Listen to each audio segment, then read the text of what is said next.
Salutiamo ancora per la signora Sofia da Bosco Reale, veramente a Gennaro Capellone. Ciao Jenny, ora per l'amica Anna da Pompei.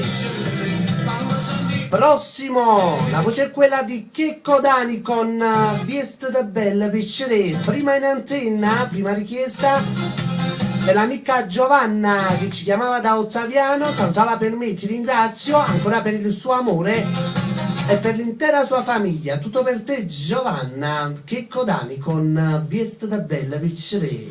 Tanto linee libere 861 19 30 862 24 16. Ecco qua, tutto per voi, Viest da Bella Piccere. Vai va.